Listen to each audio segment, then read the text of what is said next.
Hi, this is Tim of the 1916 Company. Welcome and thanks for logging on. If you love this watch, email us. Mosso at the1916company.com is your purchase and pricing email address for this or any of our watches. Email us for pricing, Mosso at the1916company.com. Today, we discuss the Girard-Perregaux Laureato Pink Gold Onyx.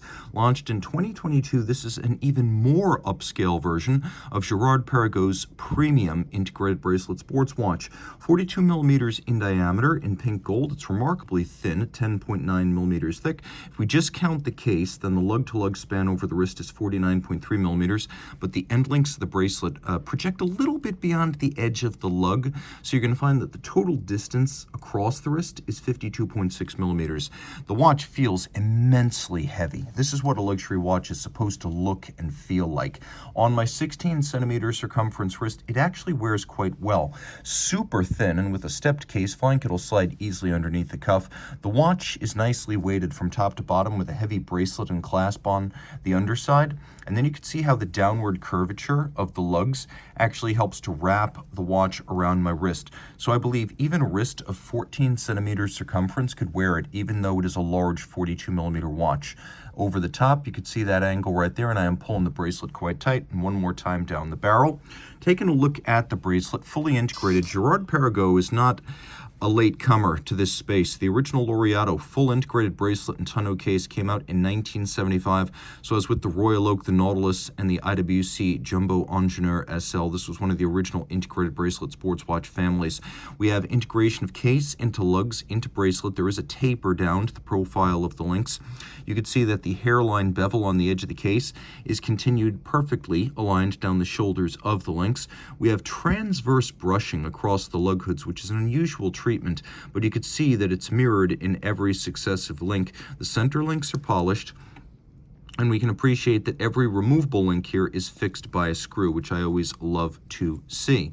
And you can remove these links. Note the presence of intermediate sized links in here to size the bracelet precisely. And if you're in between sizes, you can use one of those intermediates instead.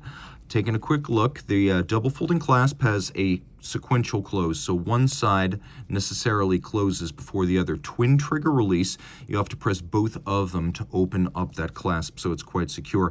Here we have a crown whose geometric faceting echoes the design of the iconic Laureato bezel. It is a screw-down crown, and with a 50-meter water resistance and a screw-down crown. I always say when you have these features in tandem, you can surface swim a watch.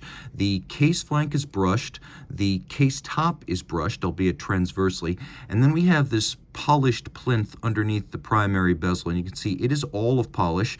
The outer faces of the bezel are polished, and then the top circular satinated. The dial is a lustrous and bottomless black onyx, truly beautiful, hand-cut, polished, and finished. And then we have applied rose gold dart-style indices with matching rose gold hands and Girard-Perregaux Laureato nomenclature in silver with a little golden bridge icon reminding you that the tourbillon with 3 golden bridges is the classic Girard-Perregaux and the piece to which all other Girard-Perregaux refer in detail. And it's not just this little logo. You can see that the hands themselves are actually mirrors of the flanking profiles of the golden bridge. So echoes of that famous design here. We have a stop seconds function or hacking along with a quick set for the date. The watch does not have any lume. This is a more opulent take on the sports watch. On the reverse side, a movement that's finally making more appearances on Girard-Perregaux watches. This is the caliber 1800. Caliber 1800 is slowly replacing the 3300s. Big changes, yeah. This is a movement of 29.9 millimeters, whereas the old 3300 is 26.2, so this looks better in a large case. Also, the old movement was 46 hours of power reserve. This is 54.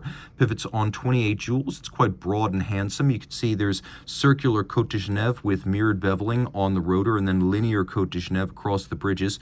We have engine turning out on the edges of the bridges along with the base plate, and locating pegs that are used to help locate the bridges on the base plate. Those are polished on their top. Nice feature with sunburst finishing over the ball bearing at center, and you can see that here we have ceramic ball bearings. Taking a quick look at the quality of the beveling, it's surprisingly broad and mirrored, offering excellent value in its class, with a lovely symmetry to the design of the bridge over the barrel, and you can see that the barrel itself beautifully solarized on its top. In fact, you take a look at that beveling, and it's more handsome than anything you'll find on a Audemars Piguet or a JLC or an IWC in this price class. It's also even a little bit broader than what you'll find on a Vacheron Overseas, and that's very, very impressive. 4 hertz beat rate, and big and beautiful. This is a movement that has it all going on in a watch that lacks for nothing. If you love this watch, reach out. Team Mosso at the 1916 Company for purchase and pricing details.